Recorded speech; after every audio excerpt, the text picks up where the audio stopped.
Salli ala nabiyyina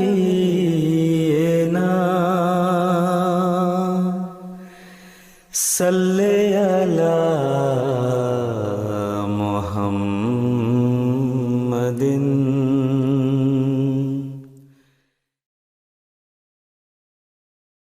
Setelah menerima wahyu yang kedua, yakni surah Al-Muddathir, Nabi Sallallahu Alaihi Wasallam akhirnya bangkit untuk berdakwah. Siapa sajakah yang pertama kali menerima pendakwaan kenabian beliau? Bagaimanakah karakteristik mereka? Ini yang akan kita bahas pada episode kali ini. Assalamualaikum warahmatullahi wabarakatuh. Pemirsa MTA yang berbahagia, mari kita bersama-sama mengikuti jejak Sang Rasul. يا قلبي يذكر أحمدا أين الهدى مفني العدا. اللهم صل على محمد وعلى آل محمد كما صليت على إبراهيم وعلى آل إبراهيم إنك حميد مجيد.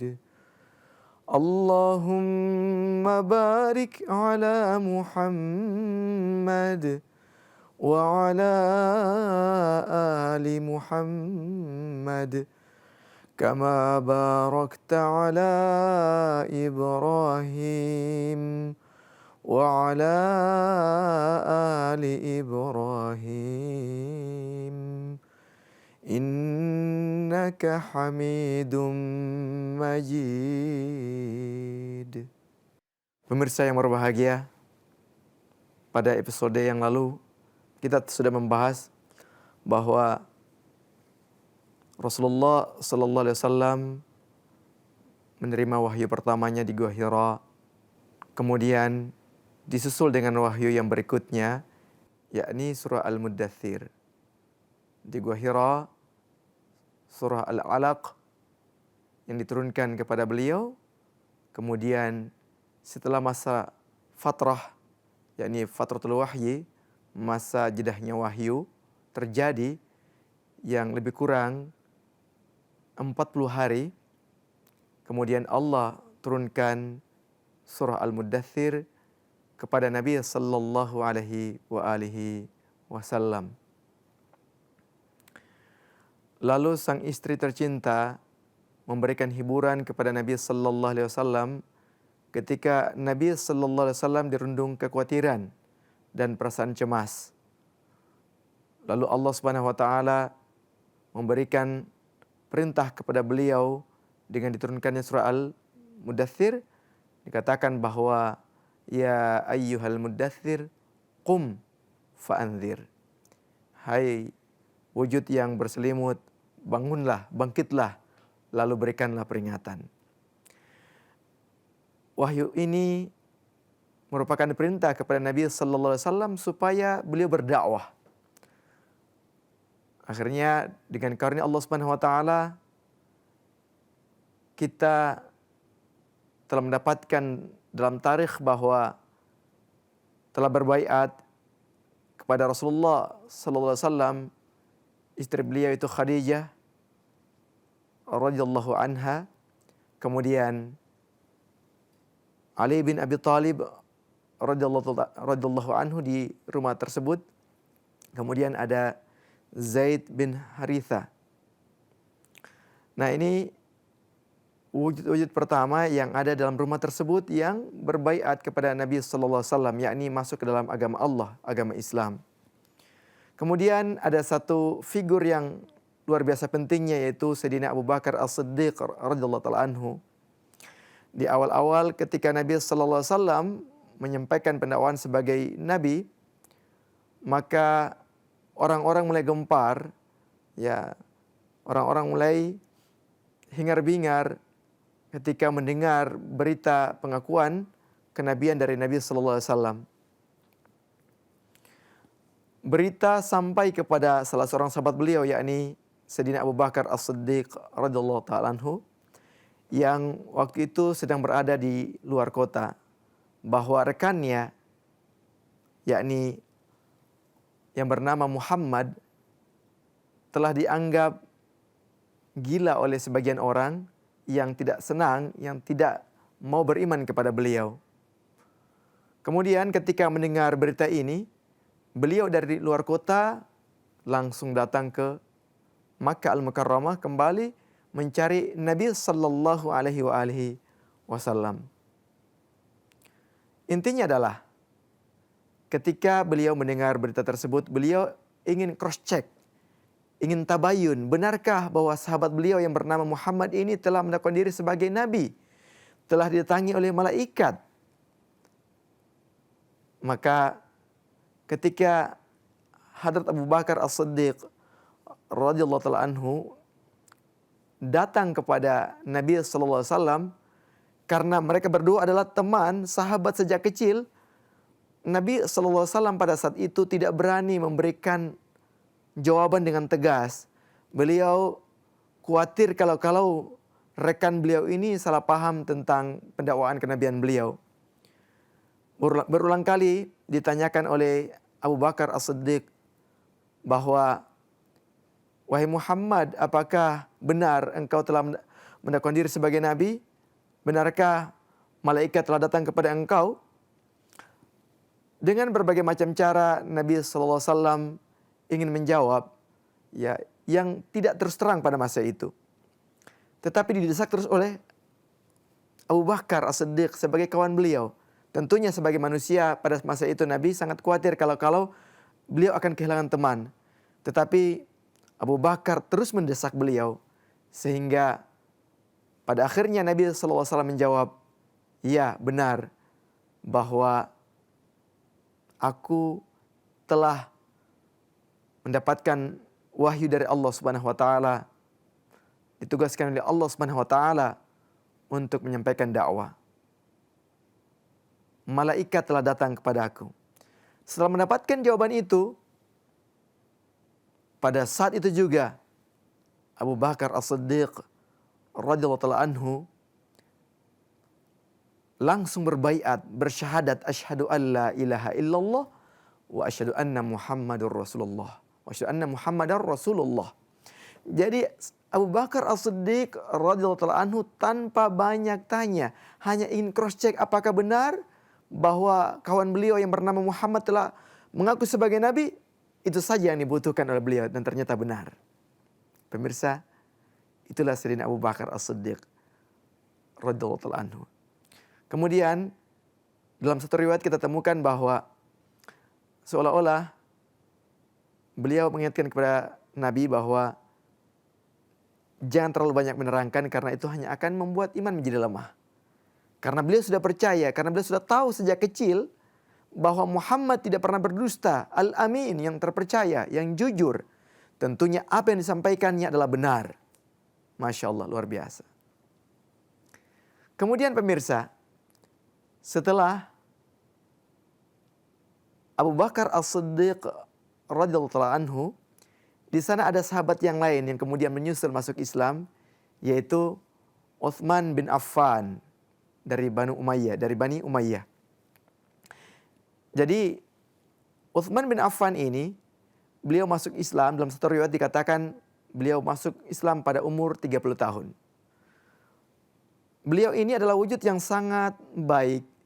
Awal mula beliau masuk Islam itu dalam sebuah perjalanan, beliau bersama rombongan kemudian istirahat, dan ketika dalam waktu istirahat itu beliau bermimpi, atau satu riwayat lain mengatakan mendapatkan suara bahwa, wahai orang yang sedang tidur, bahwa sudah datang kepada kalian satu wujud dari Allah Subhanahu wa taala yang bernama Ahmad.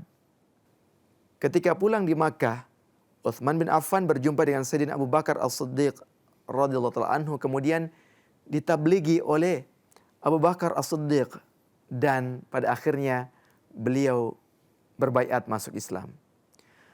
Pemirsa, perlu kita ketahui bahwa Hadrat Utsman bin Affan radhiyallahu taala anhu adalah salah satu sahabat besar milik Nabi kita yang tercinta Muhammad sallallahu alaihi wasallam yang menjadi khalifah sesudah wafatnya Rasulullah SAW, yakni khalifah yang ketiga, ya ats-tsalits, sesudah wafatnya Nabi sallallahu alaihi wasallam. Beliau digelar dengan Dzunnurain, yakni yang memiliki dua cahaya. Hal itu disebabkan karena beliau menikahi putri Nabi sallallahu alaihi wasallam, dua putri Nabi sallallahu alaihi wasallam. Yang pertama adalah Ruqayyah. Kemudian setelah Ruqayyah wafat, Nabi sallallahu alaihi wasallam menikahkan beliau dengan putri beliau yang lain, yaitu Ummu Kulthum. Jadi ini merupakan tanda bahwa betapa Nabi sallallahu alaihi wasallam sangat mencintai Utsman bin Affan radhiyallahu taala anhu. Sehingga putri beliau dinikahkan dengan Utsman bin Affan. Nabi sallallahu alaihi wasallam pernah bersabda bahwa di antara umatku yang paling penyayang adalah Abu Bakar, dan yang paling teguh dalam menjaga ajaran Islam adalah Umar bin Khattab, dan yang paling pemalu adalah Utsman bin Affan. Jadi pemirsa, itu adalah sahabat Nabi sallallahu alaihi wasallam yang dilukiskan gambarannya oleh Nabi sallallahu alaihi wasallam sendiri. Kemudian setelah Utsman bin Affan, ada juga sahabat yang masuk Islam berikutnya, itu Abdurrahman bin Auf. Beliau ini dari Bani Zuhrah, ya. Bani Zuhrah itu adalah baninya ibunda Nabi kita yang tercinta Muhammad sallallahu alaihi wasallam. Abdurrahman bin Auf, beliau adalah salah satu sahabat besar Nabi sallallahu alaihi wasallam yang termasuk di antara mereka yang dikabarkan akan masuk surga. Ya, ada 10 sahabat yang dikabarkan masuk surga, salah satunya adalah Abdurrahman bin Auf ini. Beliau masuk Islam pada usia 30 tahun. Yakni dalam satu riwayat dikatakan tepatnya 2 hari setelah masuk Islamnya Abu Bakar As-Siddiq radhiyallahu taala anhu. Dan beliau wafat pada pemerintahan Khalifah Utsman bin Affan. Beliau ini terkenal dengan salah satu sahabat yang terkaya. Sampai begitu kayanya Nabi sallallahu alaihi wasallam bersabda bahwa di antara sahabatku yang akan masuk surga dengan merangkak adalah Abdurrahman bin Auf. Beliau dikatakan demikian karena beliau terlalu banyak hartanya, terlalu kaya. Beliau pedagang yang sukses. Tetapi Nabi SAW mengabarkan beliau pun termasuk ahli surga. Tetapi beliau masuk surga dengan merangkak lantaran terlalu banyak kekayaannya. Inilah salah satu kelebihan Abdurrahman bin Auf. Pemirsa, Abdurrahman bin Auf adalah sahabat besar Nabi SAW yang sangat dicintai oleh Nabi SAW. Oleh karenanya, beliau banyak berkorban, ya, sukses dalam kehidupan beliau, dan selalu memperhatikan pengorbanan-pengorbanan. Di saat Islam membutuhkan pengorbanan, maka beliau selalu tampil. Demikian pula, kita lanjut pada sahabat yang ketiga, yaitu Sa'ad bin Abi Waqqas radhiyallahu taala anhu. Beliau ini berasal dari Bani Zuhrah juga, masih sukunya Nabi sallallahu alaihi wasallam, ibundanya Nabi sallallahu alaihi wasallam. Beliau masuk Islam pada usia 19 tahun. Memiliki karakteristik yang pemberani. Di masa kekhalifahan Umar bin Khattab radhiyallahu taala anhu, beliau berhasil menaklukkan Irak. Dan beliau wafat di saat keamiran Hadrat Muawiyah. Salah satu kelebihan beliau adalah beliau ini anak panahnya tidak meleset dan doanya makbul. Kenapa? Karena beliau didoakan oleh Nabi sallallahu alaihi wasallam. Dalam satu riwayat dikatakan bahwa, ya Allah, jadikanlah anak panah daripada Sa'ad ini tidak meleset dan kabulkanlah doanya. Jadi Nabi sallallahu alaihi wasallam mendoakan Sa'ad bin Abi Waqqas ini dengan doa yang luar biasa, dengan dua doa tadi. Yang pertama, beliau meminta kepada Allah Subhanahu wa taala supaya menjadikan anak panahnya tidak pernah meleset. Kemudian dan juga kabulkanlah doanya. Jadi doa dari Sa'ad bin Abi Waqqas itu makbul lantaran mendapatkan tabaruk langsung dari Nabi kita tercinta Muhammad sallallahu alaihi wasallam. Selain itu pemirsa, Sa'ad bin Abi Waqqas radhiyallahu anhu ini adalah anak yang sangat-sangat mencintai agama Allah Subhanahu wa taala Islam.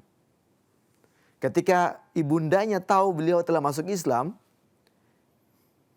ibundanya marah-marah dan saking kesalnya kepada Sa'ad bin Abi Waqqas ini, ibundanya mogok makan. Beliau tidak mau makan. Sa'ad bin Abi Waqqas tidak mau tahu dengan itu.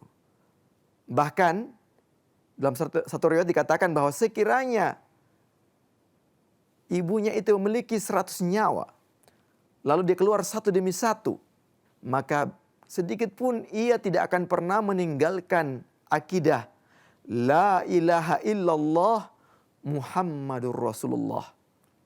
Inilah keistimewaan dari Sa'ad bin Abi Waqqas. Tentu orang sangat mencintai ibunya. Tetapi ketika dihadapkan kepada akidah dan ajaran tauhid, bagi Sa'ad itu bukan masalah. Itu prinsip sahabat Nabi SAW yang berada di garis terdepan, as-sabiqunal awwalun. Pemirsa, sahabat berikutnya yang masuk Islam adalah Zubair bin Al-Awwam dari Bani Asad. Beliau ini pun ditablighi oleh Sayyidina Abu Bakar As-Siddiq radhiyallahu anhu. Ya, beliau masuk Islam pada usia 15 tahun. Beliau ini termasuk dari sepupu Nabi SAW. Beliau adalah anak dari Safiyah binti Abdul Muttalib. Beliau ini ya adalah menantu dari Abu Bakar As-Siddiq radhiyallahu anhu, karena beliau menikahi putri Abu Bakar yang bernama Asma binti Abu Bakar. Gelar yang diberikan oleh Nabi SAW kepada beliau adalah Hawari. Hal ini disebabkan pada suatu pelayanan yang sangat baik yang beliau persembahkan, sehingga Nabi SAW memberikan julukan, memberikan gelar demikian. Nah, ini sahabat Nabi SAW yang pernah ikut hijrah 2 kali. Ya, beliau pernah ikut hijrah 2 kali bersama umat Islam di masa awal. Yang pertama ikut hijrah ke Habsyah, dan yang kedua beliau ikut ke Madinah. Jadi 2 kali beliau, pemirsa. Jadi kalau ditanya sahabat Nabi SAW yang mendapatkan kesempatan 2 kali hijrah, siapakah beliau? Beliau adalah Zubair bin Al-Awwam. Karunia Allah Subhanahu wa taala untuk beliau mendapatkan 2 kali hijrah. Pemirsa yang berbahagia, itu adalah sahabat Nabi SAW yang baiat di masa-masa awal Islam. Kemudian sahabat berikutnya adalah Talha bin Ubaidillah. Beliau dari Banu Taim. Beliau ini syahid di masa kekhalifahan Ali bin Abi Thalib radhiyallahu anhu saat perang Jamal, yaitu perang unta. Julukan yang Nabi SAW berikan kepada beliau adalah Talha al-Khair, yakni Talha yang banyak memiliki kebaikan-kebaikan. Kemudian Al-Fayyad, yakni yang memiliki murah hati, hati yang suka memberi, yang suka berbuat baik. Kemudian Al-Jud, dermawan, suka berbagi. Nah, itulah gelar yang telah diberikan oleh Nabi Sallallahu Alaihi Wasallam kepada beliau. Pemirsa yang berbahagia, inilah sahabat-sahabat Nabi Sallallahu Alaihi Wasallam di masa awal. Ya, ini belum semua, tapi ada sebagian ya, baru kita ceritakan sedikit saja, belum lengkap. Karena kita akan bahas nanti pada episode-episode berikutnya. Tetapi pada episode kali ini, pemirsa perlu ketahui bahwa itulah ya sahabat-sahabat Nabi SAW di masa awal. Perlu untuk kita ketahui bahwa para sahabat Nabi SAW ini adalah wujud-wujud yang mempersembahkan pengorbanannya di jalan Allah Subhanahu wa taala.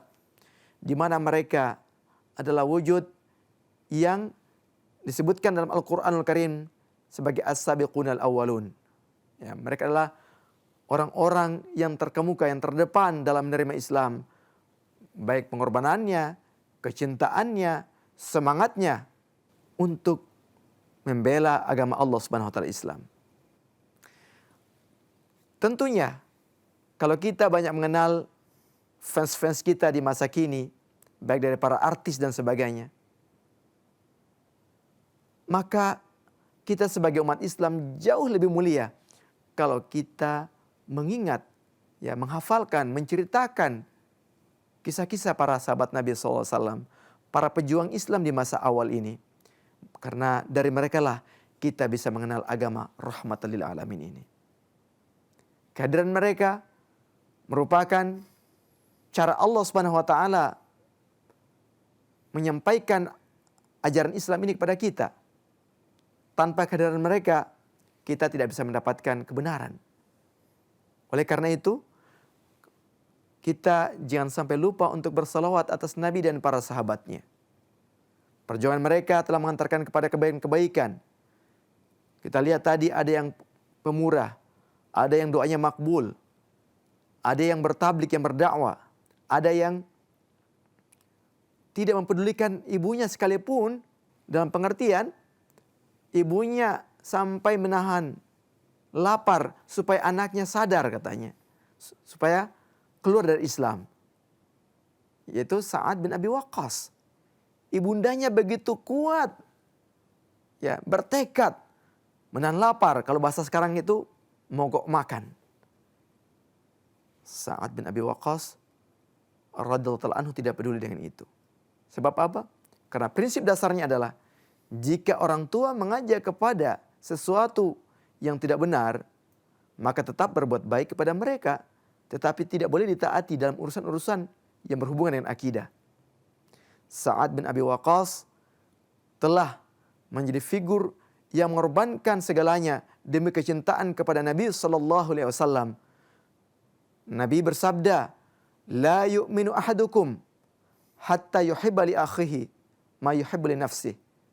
Tidaklah beriman salah seorang di antara kamu sebelum ia mencintai saudaranya sebagaimana ia mencintai dirinya sendiri.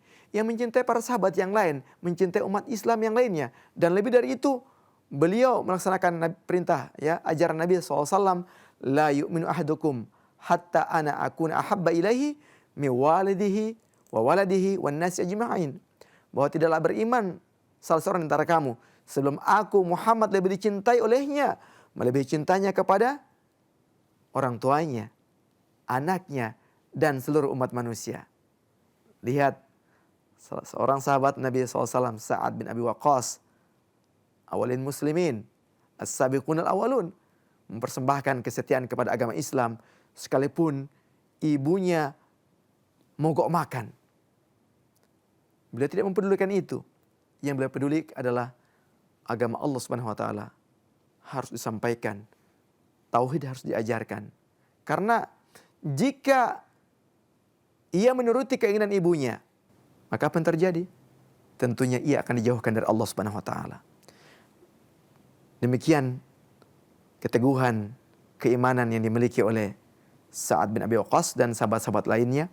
Mudah-mudahan ini menjadi pelajaran terbaik untuk kita semuanya. Kita ikuti uswah mereka. Semoga Allah Ta'ala memberkati kita semua. Assalamualaikum warahmatullahi wabarakatuh.